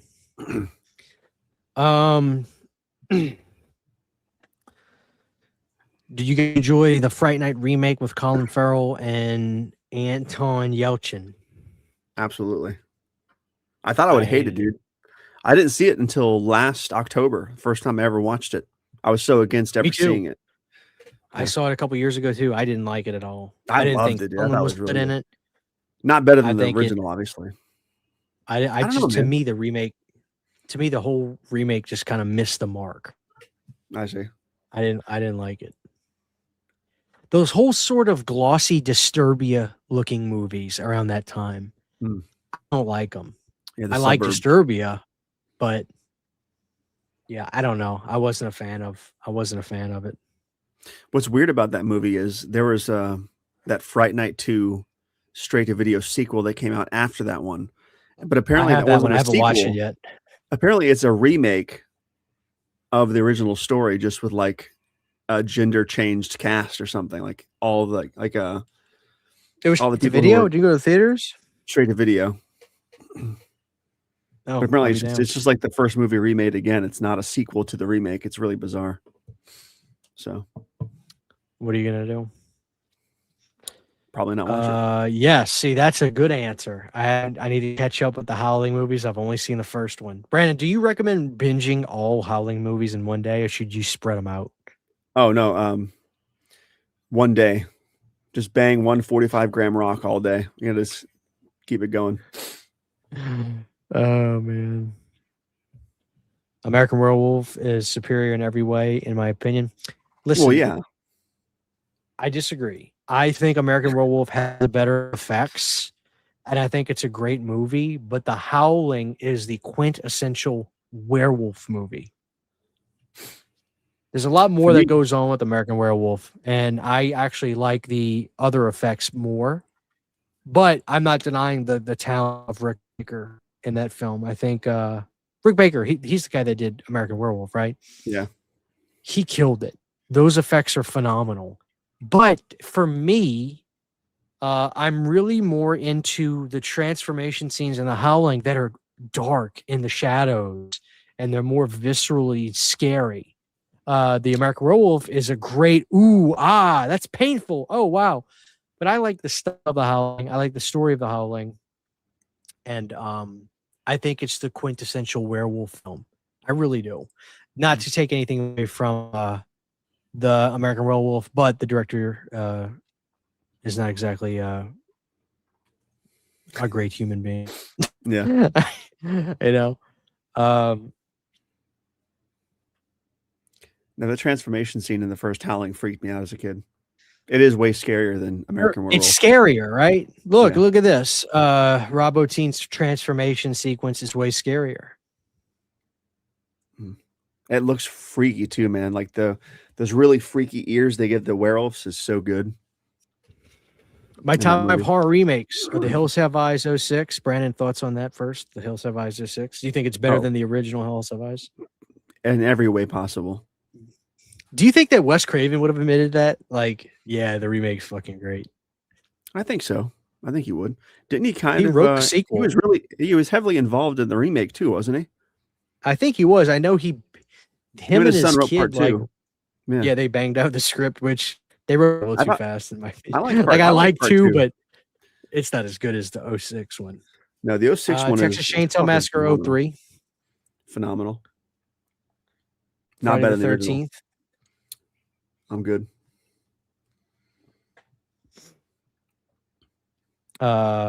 Evil Dead 2013. Which, Masterpiece. listen, I'm totally fine with that, but you got to be careful, Aztec, because people will get on your ass on the internet if you call that a remake. It's not. I always just say, fine, call whatever you want to, as long as you know what fucking movie you're talking about. I don't Well, quibble over that. Everybody thought it was a remake when it first came out, though. Like it was sort of advertised as a remake. You know what I mean? Like when we see Ash's car out front, it's like, oh, wait a minute, what's going on here? But like that movie was sort of, it was not advertised as a fucking sequel. Like I vividly remember that like being pissed off that there was a remake coming out. You know? I know. But my thing is this, it's just like, okay, like as long as we all know what movie we're talking about, like I don't anyway. Dawn of the Dead 2004. Oh, dude. Masterpiece of masterpieces. I gotta ask you this. I have to ask you this, and I'm really scared of what you're gonna say. Is Dawn of the Dead 04 better than Saint Romero's Dawn of the Dead? In my ranking videos, I always put the original over the remake, but I always put the caveat on there saying on some days I like the remake better. I think the 78, I don't know, man, the 78 film is such a sprawling epic. It's really hard for me to make the choice. Like if Dawn of the Dead 04 was like an hour longer, it would be easier to really easily come to a decision. I don't know. It depends on the day, dude. It really depends. Well, let me ask Some you days I'll this. flip Let me flop ask you them. this. Let me ask you this, Brandon. What cut of Dawn of the Dead do you prefer? Because you might be surprised at what cut I prefer. I can tell you if you want me to. I really like the Argento cut, Zombie. Amen. It's the I best think cut. it's really. I like it. It's a little bit shorter. I like that it sort of cuts out some of the comedy. I like sort of the soundtrack differences. It's a to the bone, but it feels like an Italian zombie flick. It really feels in line with that like style. I love that a lot. And the first time I saw that was the early 2000s when my uncle got that DVD pack that everybody has with the black cover. Yeah, I have it. But I don't know, man. But then I go back and forth with the original, I guess, theatrical cut that we're all used to, the one on the VHS from back in the day. I love that cut too. So it's really hard to decide. I'm not really sure, but I think the zombie cut is the best one. Do you agree with that, Brandon? I hate Hills Have Eyes 06 because of big brain monologue. No, I think it's good. It gets the exposition needed out quickly from their point of view. Like we already know the stuff we already know everything that Big Brain's talking about happened, but I think it was important to see the characters in that film talk about it from their point of view. It wasn't like it was a long scene. It was only like a minute worth of dialogue, if that. And then he laughs and then Pluto busts through the wall. It was not really a long, tedious monologue.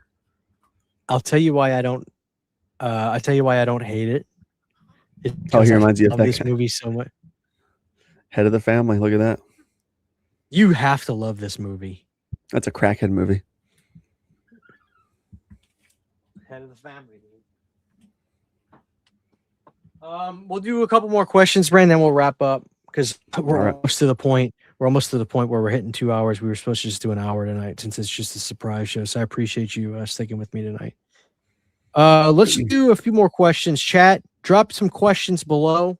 I want to thank you everybody for the super chats tonight. We got some awesome donations from Wrath, Big K. Thank you so much. Frodo Cop, Savoy, Ethan, Jedi Matt, Quiet Johnson, Mr. Horror Nerd, PP Dangler, Paul, and Saturn Video. Thank you guys for the donations tonight. I appreciate that. All right, Brian, let's do a couple more questions.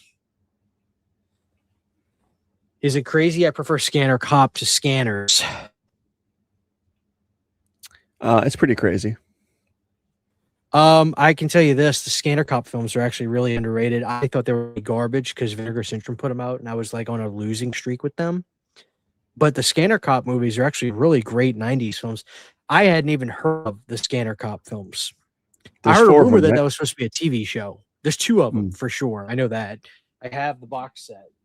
But I don't know if there's more than that. I can't remember. But they're actually very awesome.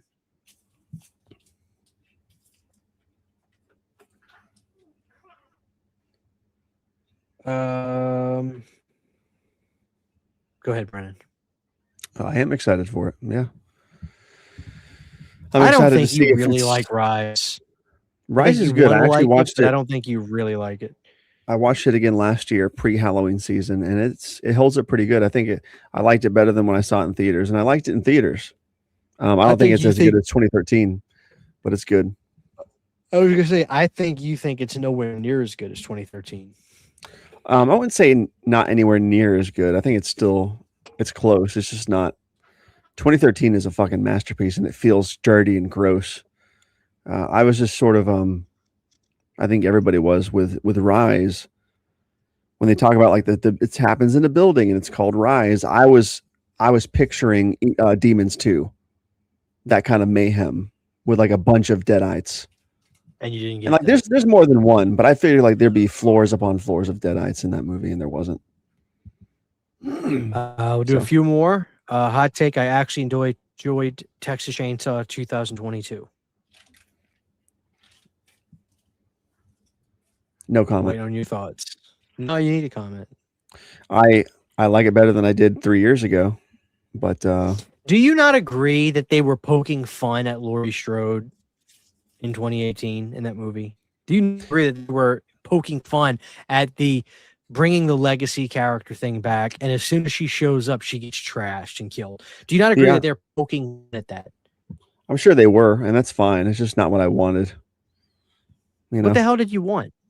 If they're going to do another legacy sequel, it needs to be more in line with the 2013 legacy sequel.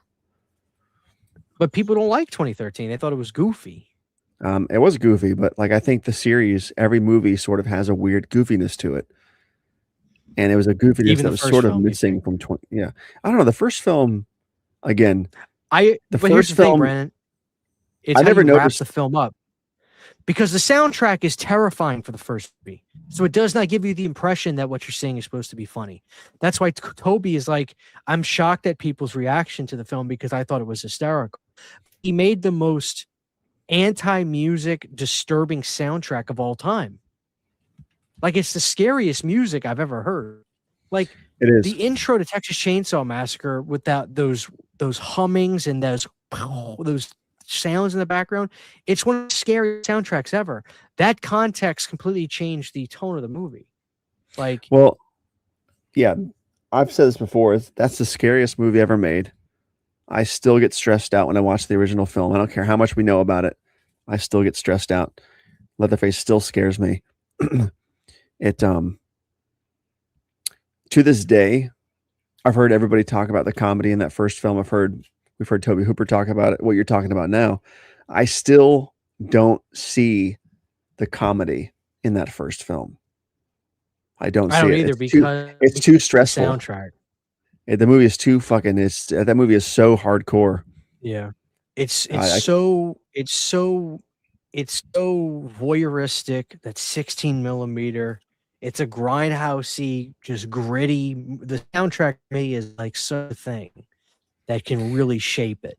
Like, it's such the darkest, most disturbing music that it's funny. Here's another thing. It's like nowadays we have the luxury of hindsight with these movies, and we understand that Leatherface is not a villain. He's really a victim. He really is. He is a victim of circumstance. But I'll never forget, Brandon, asking my uncle what it was like when he saw Texas Chainsaw, and he said he saw it in 1976, and it says it was the scariest character he's ever seen in his life at that point. I remember he was like, and that's the thing. He was just like, I literally couldn't sleep. Like, it was, and it's like, I think it was so shocking seeing a character like that all the stuff that we hear Toby talk about years later in documentaries, I understand how literally all of that could go over people's heads. Like, that movie was shocking. It had to have been, right? I think it was one of the scariest movies of all time. I still think it's the greatest horror movie of all time. It is.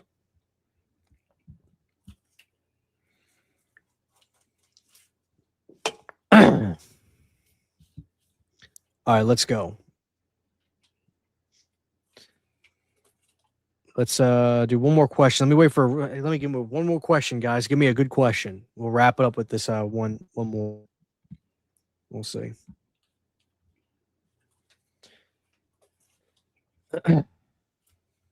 Any plans tomorrow and staying home, just taking care of the house? I think we gotta do some grocery shopping, but yeah, for the most part. I'm gonna get that. I'm gonna get that Mountain Dew tomorrow. Excellent. So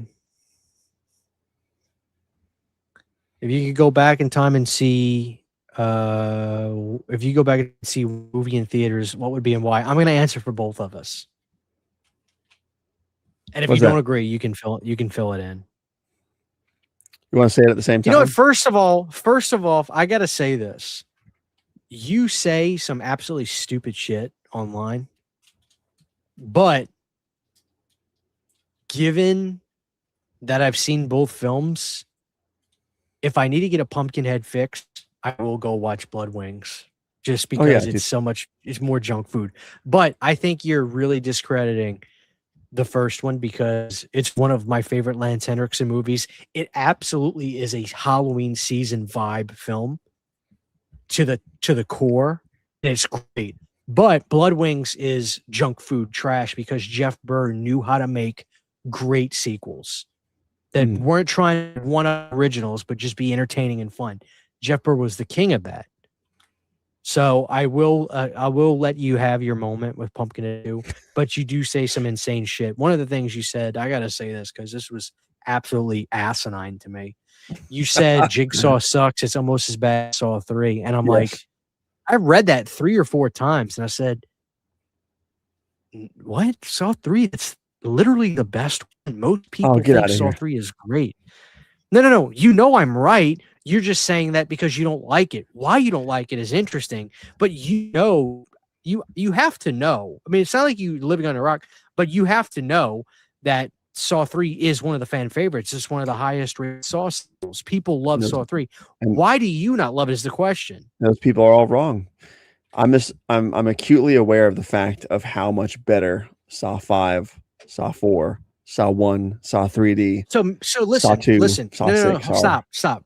You're dodging the question. Why do you not like Saw 3, given that it's one of the highest rated Saw sequels in the entire series? It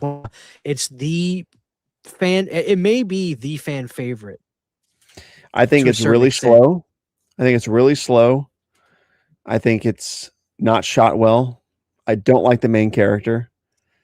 I'm not a fan of the back and forth with Jigsaw in the hospital bed for the whole film.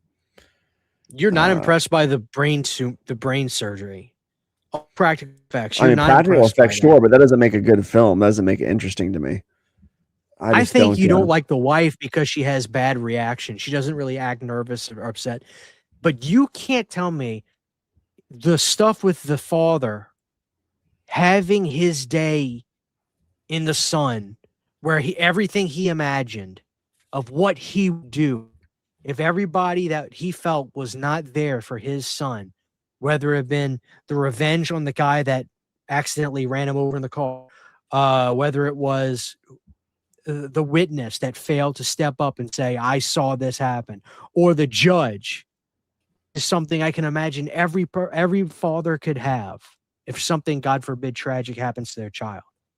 You can't tell me that is not absolutely compelling storyline wise, and you can't tell me the decisions he makes and the anguish that he goes through, that character, was not good. I can understand if you think the wife seems like a bland, emotionless bitch. I can understand that, but I still think you're full of shit. I think compelling on paper,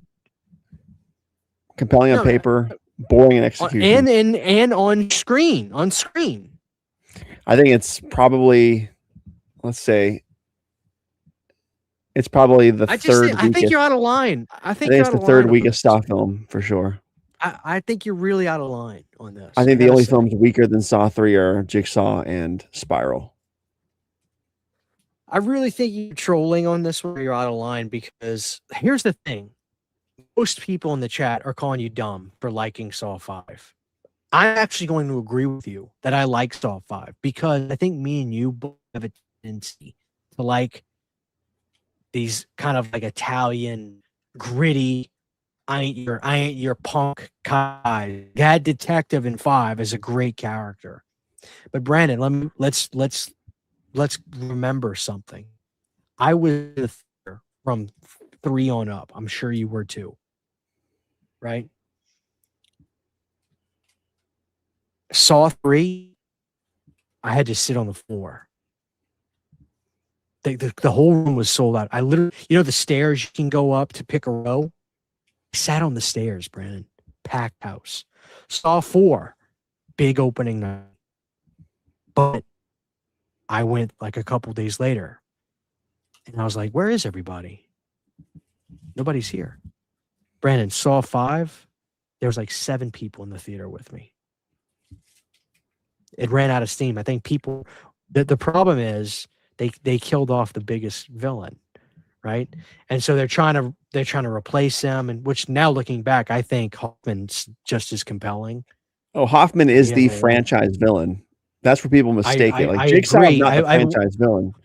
Well, I think Hoffman is aged like a fine wine for fans, in my opinion. I feel a lot of people really like him. But at the time, Brandon, he was not the star. People wanted Jigsaw. They wanted Jigsaw. I remember people going to see 4 being like, if he's really dead, I'm upset. There's like he's really dead. Like they're doing like it was a soap opera. But anyway, my point is this. Every time I talk to people about the Saw franchise, they say 5 is just a stopgap film. There's not any story to it, and the character sucks. I think he was a kick-ass character. He was intuitive, right? He's reaching for the pen. That opening shot of him with the tank on his head is fucking incredible. Maybe one of the best trap scenes, because you actually see somebody not panicking. Well, he panics, don't get me wrong, but he says, let's think. Let's actually think. How many times do you watch those movies and people just scream until the timer runs out and then they don't decide to do something until there's 10 seconds left? He was like, no. We got to figure something out. We got to get my lungs opened up. It was brilliant. That's a great character. What's his name again? I always forget that guy's name. But well, of course we know who we're talking about. I like 5, but saying 5 one of the best is really wild. I think Saw 5 is the best. I think Saw 4 is second best. I think Saw 3D is third best. I think the first film was fourth best. And then followed by the others. Hold on. Give me your top 5. Strom. Thank you, Agent Strom. Strom. Yeah, Strom kicks ass. So give me your top 5. What's your number 1? Saw 5. Saw 4 second. Saw 3D. Stop. Third. Stop. Saw 4 has to be the worst one. Saw 4? Because the lead character, as a character, I like him. But his whole deal is that Jigsaw wants him to take it easy and be with his wife. That's what? Well, he rushes into too many dangerous situations. He wants him to heed caution. But that's ridiculous to me. That's ridiculous to me. That is why is Jigsaw getting involved in shit like that? Well, I have no idea. Get 3. That is brilliant with the dad. Put him in that position. Like that was what made Tobin's Jigsaw so great. Anyway, 4 has some decent traps. There's some vigilante stuff in 4 I really like, with the fat guy at the motel. That's sick, son of a bitch. That vigilante stuff, I like it a lot. Why do you not have Saw 1 in your top 5? That's pretty crazy.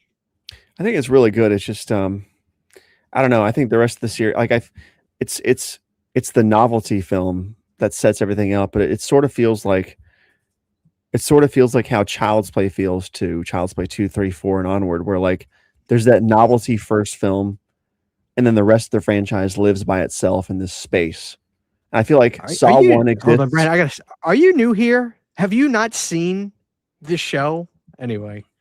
I feel like Saw 1 exists, and then Saw 2, 3, 4, 5, 6, 7, Spiral, 3D, Jigsaw, all that crap lives in its own soap opera bubble. But the first film feels secluded, if that makes any sense at all.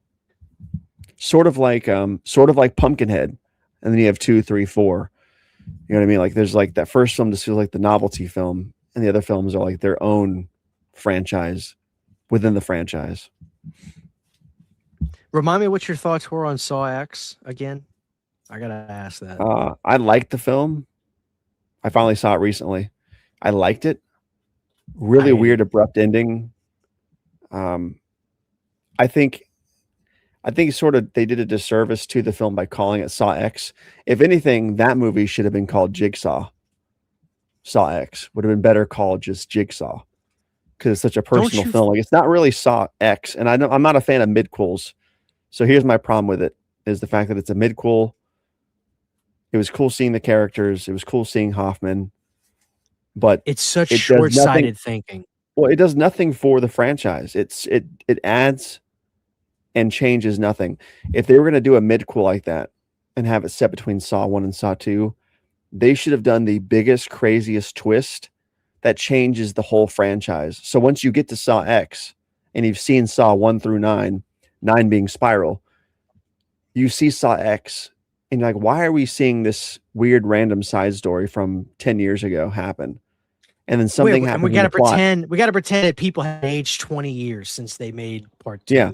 But I'm saying there should have been something in the story that totally fucking completely changes the structure or DNA or realization of the rest of the story in the franchise that we're like, holy fuck, this is insane. This movie doesn't. What I'm trying to say is this movie does not justify its existence. It adds nothing. It takes away from nothing. I agree at all. That's it. My thing is this. I just find it short-sighted to do movies like this. And then also to make the film, in my opinion, just feel too light of a shade of gray. I loved how dangerous Jigsaw felt. He was still doing horrible things, even though he was coming at it through this vigilante point of view. But in X, I just felt like they were making him feel like a superhero. Not a superhero, but just like a blatant good guy. Yeah, because I'm thinking to myself, that's not what I want to see about. That's not what I want to see. Dude, the shades of gray in the first 6 Saw films, those shades of gray are so, you kind of go back and forth mentally sometimes. Man, this is effed up. He shouldn't be doing this. Like, and other times you say, oh my God, they're a really bad person. I see why he's doing it. And then I love that back and forth. People forget that, like that scene in Saw 1 where he says, you know, I'm sick of all, and he's cornered by the police, and he throws the arm knife thing out, and he slashes Danny Glover's neck. And I know he didn't intend to kill him, but like he couldn't have gauged that. It's like, what in that moment was Jigsaw psychologically, emotionally prepared to actually kill somebody intentionally? You know what I mean? Like, there's no way he could have judged the distance between his blade and Danny Glover's neck. We always say he wouldn't kill anybody. He's not a killer, but in that scene, he was pretty prepared to slice, dice, and run away. Right. You know what I mean? Yes. I love that about that. Yeah. So, and like, he's not like Saw X. Again, I like Saw X. I like John Kramer. I can see where you can sort of relate to him sort of here and there, but like, he's not really a good guy because he's really misguided in his morals. Like, he's still killing people. Him putting these people in devices is the reason for the death. He totally fucked over the guy in the bathtub from Saw 1 who gets locked in the bathroom. Like, the key just being wasted down the drain. There's no way he could have, like, you know what I mean? Like, he I don't know. He's not as morally, he's way more morally bankrupt than Saw X tries to pretend he is, I think. If that makes any sense. I know I just rambled, but I feel like they just try to paint him as such an anti-hero in Saw X when there really is something wrong upstairs. I agree. I remember having last Jigsaw in theaters though, and I didn't realize till like I got home and watched again. I was like, I don't know if this movie's really that good. Like, I did not like Jigsaw. Why are there flat screens in this movie? And it's supposed to take place before all the other ones. Everybody's watching, Zenith TV. Yeah. Oh man! All right, really quick. Thank you, Michael. Thank you so much. I got Hearts of Darkness making it the final Friday documentary. What a big disappointment! It was just an Adam Marcus documentary. I enjoyed it. There were definitely moments about it where it probed me to ask questions. The one thing I'll tell you is this, Michael, definitely go to the special features. They talk about, I don't know why it's not in the documentary itself, but if you go to the special features, Michael, you go into the demon thing. They go into him and Sean's relationship, which probed me to really ask more questions. And I did that interview with Adam. I don't know if you've seen it, Michael, but all we did was talk about Sean Cunningham, his relationship with Sean Cunningham. We talked all about that for 2 hours. But there's some really great nuggets on the special features. I would implore you to go check that out. Thank you so much for the $5. Anyway, Brandon, final thoughts. We got to wrap it up. We actually did a full show tonight. We were supposed to just do an hour. Final thoughts, Brandon. I had a good time tonight. Yeah. Final thoughts. I got nothing. That's pretty much it right there. Me neither. I had a good time tonight. We'll be back soon. Let Brandon get settled. And we've got I'm sure we'll do a soda show. I'm sure we'll pick that soon. We'll have a soda show with that Mountain Dew ginger, whatever it's called. I forget the name of it. I'm gonna go pick some up tomorrow. And then when I finish the Sopranos, we'll have to talk about that a little bit more. That'll be fun. Oh yeah. So thank you guys. Thank you everybody that watched tonight. I appreciate it. Love you guys. Even if you think I'm mean to Brandon. Anyway, take care. See you, Sean. Everybody, good night, everybody. God bless y'all. Love y'all. And we'll talk to you. Oh, Brandon, really quick. Didn't you want to tell them about what happened to your YouTube channel? You had that huge announcement. Did you want to do that next show? You did this. I can do it now.